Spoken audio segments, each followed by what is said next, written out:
Darwin টেস্টের দ্বিতীয় দিনের শেষ সেশনে অস্ট্রেলিয়া ঘুরে দাঁড়িয়েছিল। নতুন বল নেওয়ার পর তারা 3টি উইকেটও তুলে নিয়েছিল বাংলাদেশ দলের। মাত্র 11 রানের ব্যবধানে বাংলাদেশ দল হারিয়েছিল 3 জন ব্যাটসম্যানকে। আর এই 3 জন ব্যাটসম্যান কিন্তু বাংলাদেশ দলের সবচেয়ে নির্ভরযোগ্য 3 জন ব্যাটসম্যান। তারা ছিলেন নাজমুল হোসেন শান্ত, মুশফিকুর রহিম এবং লিটন কুমার দাস। লিটন কুমার দাস কিন্তু এই ম্যাচে পুরোপুরি ব্যর্থ হয়েছেন, মাত্র 0 রানে আউট হয়েছেন এবং 3টি উইকেটই কিন্তু একটি মিল ছিল। 3টি উইকেটের ক্যাচই নিয়েছেন উইকেটের পিছনে স্লিপে স্টিভেন স্মিথ। তবে শেষ পর্যন্ত বাংলাদেশ দল আবারও ঘুরে দাঁড়ানোর চেষ্টা করেছে। দ্বিতীয় দিনের শেষ ঘন্টায় এসে দারুণ একটি পার্টনারশিপ গড়ে তুলেছেন মেহেদী হাসান মিরাজ এবং হাসান মাহমুদ।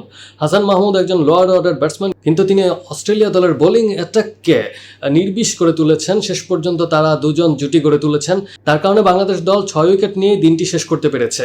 বাংলাদেশ দলের লিড দাঁড়িয়েছে বর্তমানে 153 রানে। দিন শেষে বাংলাদেশের স্কোর 6 উইকেটে 351 রান। 110 ওভারের মতো ব্যাটিং বাংলাদেশ দল করেছে। তৃতীয় দিনের খেলার প্রথম সেশনটা খুব গুরুত্বপূর্ণ হয়ে দাঁড়াবে, কারণ প্রথম সেশনে যদি অস্ট্রেলিয়া দল অবশ্যই চেষ্টা করবে বাংলাদেশ দলের বাকি 4টি উইকেট তুলে নেয়ার, আর বাংলাদেশ দল যদি মেহেদী হাসান মিরাজ যদি নেতৃত্ব দিয়ে বাকি টেলেন্ডারদেরকে নিয়ে বাংলাদেশ দলের লিডটা বাড়িয়ে নিতে পারেন, তাহলে হয়তো বা বাংলাদেশ দলের এই ম্যাচটি জেতার সম্ভাবনা আরও বেড়ে যাবে।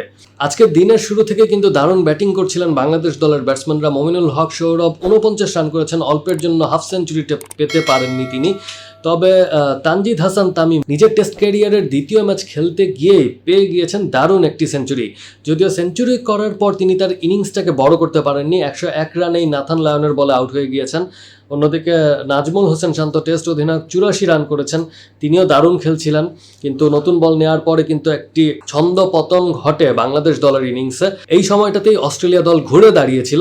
তবে শেষ পর্যন্ত মেহেদী হাসান মিরাজের 32 রান এবং হাসান মাহমুদ 13 রানে অপরাজিত থাকার কল্যাণে বাংলাদেশ দল দিনটি শেষ করতে পেরেছে ভালোভাবে।